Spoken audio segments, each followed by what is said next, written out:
Performance-based ideologies says, I am what I do. I am what I have. I must be great, I make money. I must be great, I have a big house. I must be great, I'm pretty. Validation that comes from stuff is never God. And this generation is drunk with this. You can't wear a watch and say, who made it? You step on the runway, what are you wearing?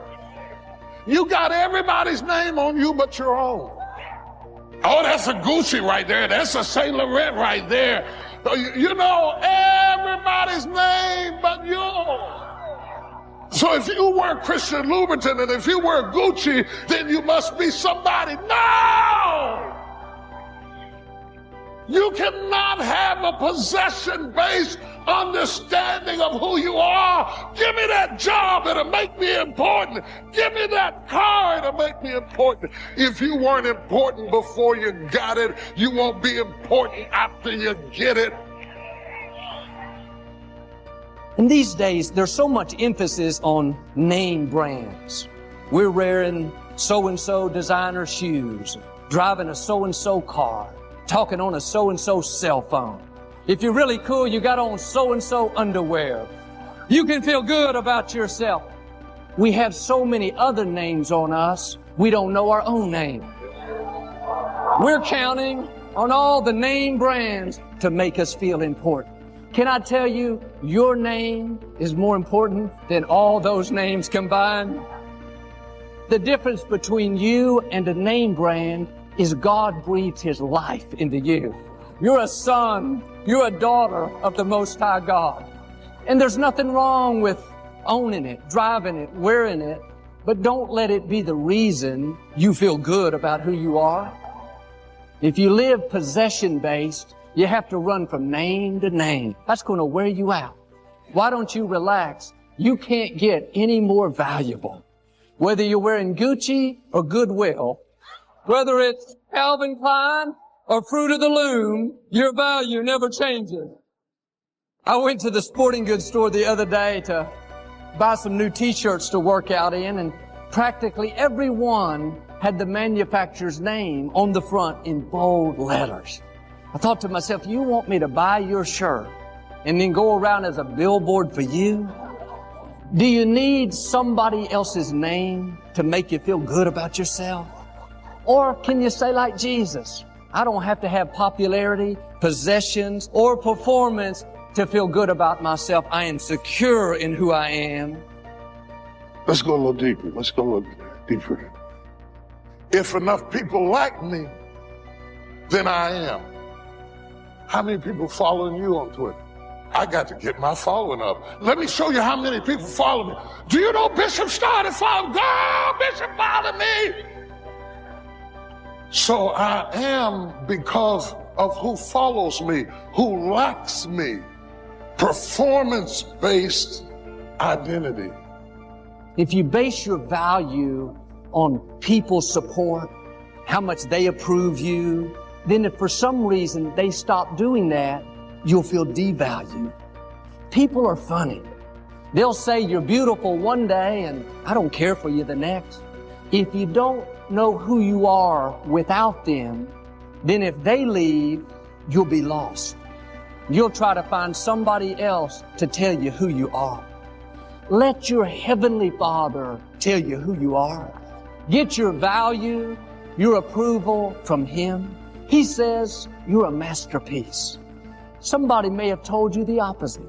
Let that go in one ear and out the other. They don't determine your value. Quit letting how people treat you make you feel inferior.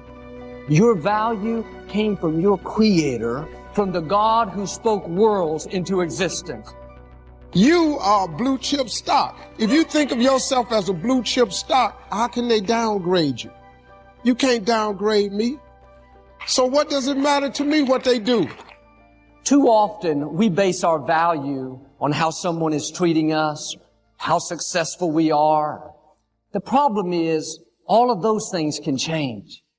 If you're basing your value off of your achievements, how much you make, what you drive, then if something happens and you don't have that position, then your value will go down. And some people don't feel good about themselves. They're not where they thought they would be. They're basing their value on their performance. Here's the key. How someone treats you doesn't change your value. What they say or do doesn't lessen who you are. You can buy a bigger house, drive a better car, but that doesn't make you any more valuable. You were already valuable when you had the small apartment and no title behind your name. You can be a stay-at-home mom raising your children. You may not have the influence of the CEO, but you have the same value. Your value comes from your Creator. You have royalty in your blood. But the enemy works overtime trying to devalue us, comparing your life to somebody else's, thinking you'll feel good about yourself when you catch up to them. But nothing you do will make you any more valuable. You are valuable right now. You weren't mass-produced. God made you unique. Start carrying yourself with confidence. You have been fearfully and wonderfully made. Jesus was led by the Spirit into the desert. He'd been out there for 40 days and hadn't eaten anything. The enemy said to him, "If you're the Son of God, turn these stones into bread." He was trying to make his value be based on his performance. Jesus wouldn't do it. He said, "Man doesn't live by bread alone." He was saying, in effect, I don't have to do anything to prove who I am. The enemy couldn't deceive him into getting his value out of being performance-based, so he tried possession-based. Showed him all the kingdoms of the world. He said, "You can have it all if you'll just bow down and worship me." Jesus said, "No thanks. I don't have to have what you think is important to feel good about who I am." So the enemy tried one final thing, popularity. He took Jesus to the highest place in the temple. He said, "If you're the Son of God, jump off this building. You said your angels would protect you." He was trying to get Jesus to show off. Jesus said it again, "I don't need popularity. I don't need performance to feel valuable. I know who I am." And a lot of people live in a proving mode. They can't feel good about themselves unless they prove to people they're important. They're always having to outdo, outperform, outdrive, outdress. It's very freeing when you realize you don't have to impress people. It takes a lot of energy to compete, to impress. Get off that treadmill. You're working hard but not going anywhere. You don't have to prove anything. Let me show you something. I'm teaching just do it. And yet I'm criticizing doing it to define who you are. Which way is it, Reverend? Do I do it or not do it? The problem is not about doing it. It is why you do it. What I am criticizing is putting the doing before the being, so that you think that if I do this, I will be somebody. If they like me, I will be. You got it backwards. The people that know their God shall be and then do. Because you are who you are, you can do what you can do. But if you're trying to find out who you are by doing things, you have to start with being, because the difference between the two determines the direction of your destiny. If you're always seeking a certain status to validate who you are, you're never going to have peace. You can't climb up to find yourself. You have to find yourself so you can climb up. So that means you could be rich while you're broke. You could be healed while you're sick. You could be loose while you're bound. It does not yet appear what you shall be, but you got to be it before you can get it. The people that told me, no matter what you do in life, son, don't give up. Don't give up. Fight through the pain.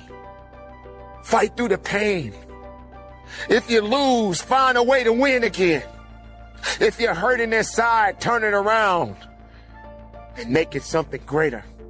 Ignite the fire in your soul.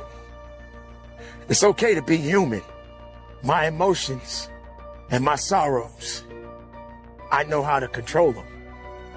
I understand how to use them. I understand that through every loss, I turned it around and I made it something greater. I made it more stronger. I built something. I truly am building an empire of passion, strength, wisdom, and a victory is just waiting for me. Am I done? Absolutely not. Am I stronger? Every day of my life. Every breath that I take, I get stronger. You can be stronger. So yes, my pain became my passion. It has taught me to teach others to carry on, to never give up, to keep reaching. And no matter the losses, no matter the circumstances, you don't give up on your life. You keep living, you keep fighting. Because even through the losses, there are always great victories. No matter your losses, no matter your rejections, no matter your failures, keep living. No matter what you have going on in your life right at this moment, keep living. Because through the pain, you can bring forth your passion. Let it resonate through your soul, through your veins, and your mind. And press on. So today, and for the rest of my life, my pain will always be my passion. I know that I have life yet to live. For my mother and father, I will live. For my wife and children, I will live. For those that trust and believe in me, I will live. For this is all I can do. And there is no turning back.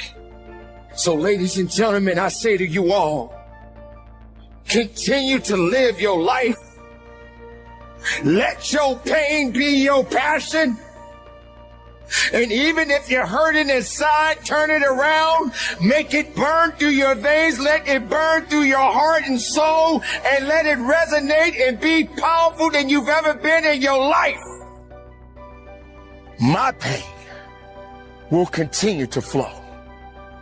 But I understand that through my pain, my passion will continue to manifest itself into greater ideas.